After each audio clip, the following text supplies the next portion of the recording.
Février 2026. Le golfe Persique n'a jamais été aussi proche de l'embrasement. Après des années de tensions latentes, l'horloge tourne. Les États-Unis ont déployé une puissance de frappe sans précédent, tandis qu'en Iran, un peuple épuisé par la répression et les sanctions observe, entre peur et espoir, les nuages de guerre s'amonceler à l'horizon. Le point de non-retour a été franchi fin 2025 avec la dénonciation officielle du JCPOA par l'Iran et son accélération fulgurante vers l'arme atomique. Les frappes Midnight Hammer de juin dernier n'ont fait que retarder l'inévitable. Pour Washington, c'est une ligne rouge existentielle. Mais à cette menace nucléaire s'ajoute une autre urgence, la répression sanglante des manifestations populaires qui secouent l'Iran depuis des mois. Le régime est sous pression, et le président Trump, réélu en 2024, a clairement promis son soutien aux protestataires. Quelle est la puissance que les États-Unis ont concentrée aux portes de l'Iran? La démonstration de force est colossale et vise à paralyser Téhéran avant même un premier coup de feu. Les porte-avions, en tête de pont, l'USS Abraham Lincoln, navire amiral du carrier Strike Group 12. À bord, plus de 70 aéronefs, des chasseurs furtifs F-18 F Super Hornet capables d'opérations air-sol et air-air, mais aussi des avions de guerre électroniques et A-18G groulés pour aveugler les défenses iraniennes, et des hélicoptères de combat et de sauvetage. Un deuxième porte-avions, l'USS Harry S. Truman, est en route et devrait arriver sous 2 semaines, doublant la puissance aérienne. Les navires de guerre, autour de chaque porte-avions gravite une flottille de destruction, des croiseurs et destroyers équipés du système de combat Aegis. Ces navires sont des forteresses flottantes, capables d'intercepter des missiles balistiques et de lancer des centaines de missiles de croisière Tomahawk.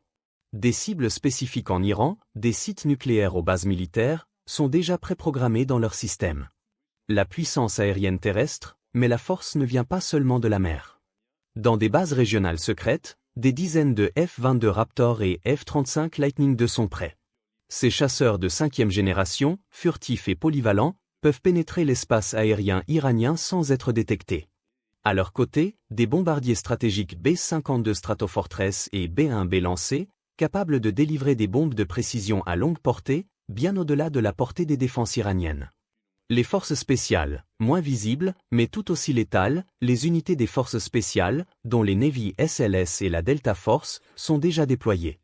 Leur rôle serait crucial pour des missions de reconnaissance, de sabotage, de capture de cibles de grande valeur ou pour soutenir d'éventuels groupes d'opposition interne. L'objectif n'est pas une invasion massive au sol, un scénario que Washington veut à tout prix éviter. La stratégie est claire, une campagne aérienne et navale intense, visant à détruire les capacités nucléaires iraniennes, anéantir sa défense aérienne, neutraliser ses bases de missiles balistiques et paralyser son commandement et contrôle. Le but est de créer un choc systémique suffisant pour forcer le régime à céder, ou à s'effondrer sous la pression interne. Mais derrière les déploiements militaires et les discours politiques, il y a un pays, un peuple. En Iran, la population est divisée, épuisée. Les sanctions économiques ont étranglé le pays, l'inflation est galopante, et la répression des manifestations a créé une chape de plomb. La peur de la guerre. Pour beaucoup d'Iraniens, l'idée d'un conflit est terrifiante. Ils se souviennent de la guerre Iran-Irak, de ses millions de victimes. La perspective de frappes aériennes, de la destruction de leur ville, est un cauchemar absolu. Ils craignent l'escalade, le chaos, et se demandent si une intervention étrangère ne ferait qu'aggraver leur situation.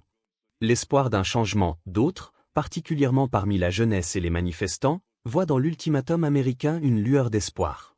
Ils se sentent abandonnés par la communauté internationale face à la brutalité du régime et pourraient interpréter une action militaire comme le catalyseur nécessaire à un changement de pouvoir. Ils rêvent d'une république démocratique et laïque, loin de la théocratie actuelle. Le soutien public de Trump aux manifestants n'a fait qu'attiser ces espoirs, mais aussi la peur d'être utilisé comme pion dans un jeu géopolitique. Le nationalisme, mais même parmi les opposants au régime, l'ingérence étrangère suscite une certaine méfiance. Un nationalisme profond est ancré dans la culture iranienne, et beaucoup craignent qu'une intervention ne viole la souveraineté de leur pays, même si elle est destinée à les libérer. Le pari américain est risqué. L'Iran n'est pas l'Irak. Sa riposte pourrait être asymétrique, attaque contre les pétroliers dans le détroit d'Ormuz, missiles balistiques contre les bases régionales américaines ou les villes israéliennes, activation de ses proxys comme le Hezbollah.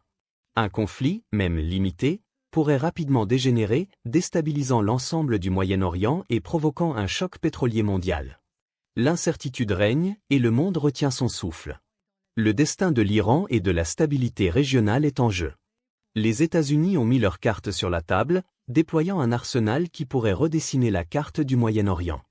Mais c'est la réaction du régime iranien, et l'impact de cette pression sur son peuple, qui dictera le prochain chapitre de cette crise sans précédent. La diplomatie a encore une chance, mais la ligne est mince et fragile. Le monde attend de voir si la paix l'emportera ou si la poudrière du Golfe explosera enfin. Abonnez-vous à Actu Global.